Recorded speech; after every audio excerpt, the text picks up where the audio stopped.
È stato definito il regista del Papa per il suo forte legame con Giovanni Paolo II, al quale ha dedicato anche un film. Stiamo parlando di Christophe Zanussi, regista, produttore e sceneggiatore, che ha tenuto una conferenza nei giorni scorsi presso la CCDC. Ascoltiamolo in questa intervista.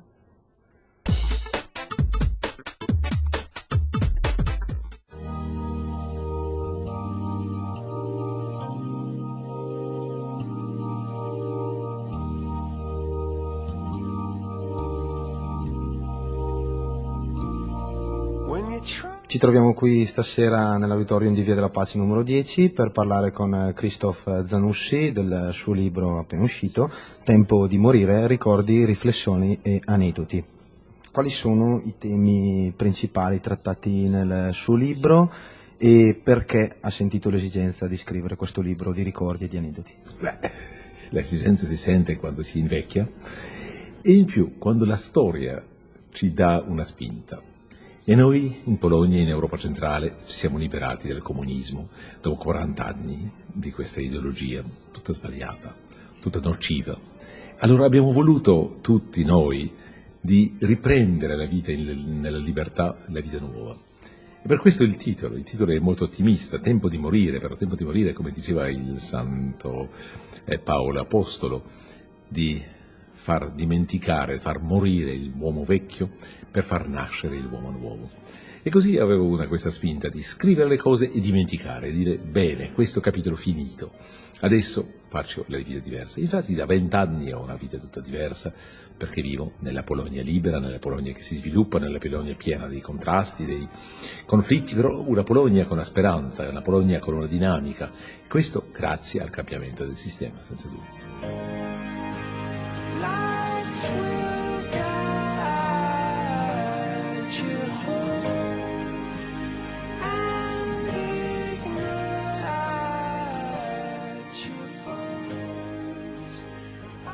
Il suo percorso universitario è partito con la fisica, poi è passato alla filosofia e poi si è dedicato al cinema.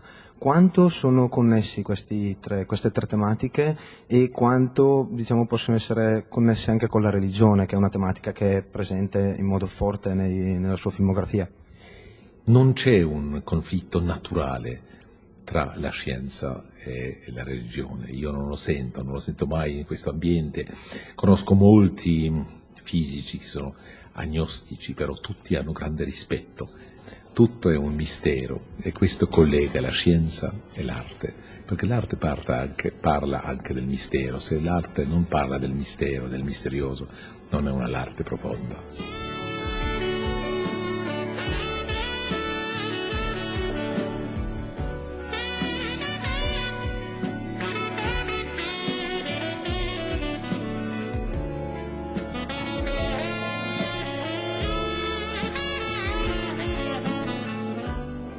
Qualsiasi opera dell'arte che ci arricchisce è un'opera dell'arte valida. Se invece conferma questo che abbiamo già saputo è invalida, non valeva la pena perdere il tempo.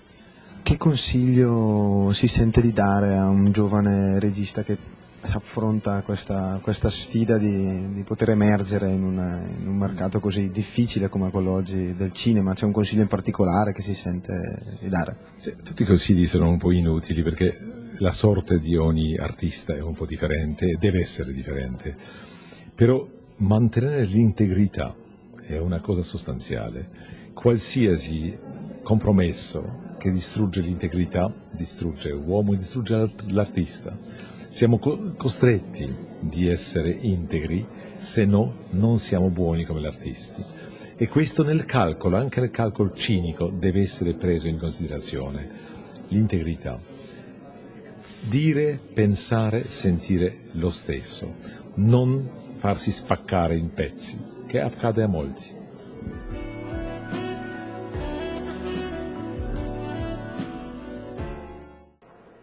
Dopo questi preziosi consigli lanciati dal regista Zanussi per i nostri studenti, io vi aspetto sabato 17 aprile a partire dalle ore 16 qua in via Trieste per festeggiare con noi la giornata dell'Università Cattolica. Grazie per essere stati con noi, alla prossima settimana.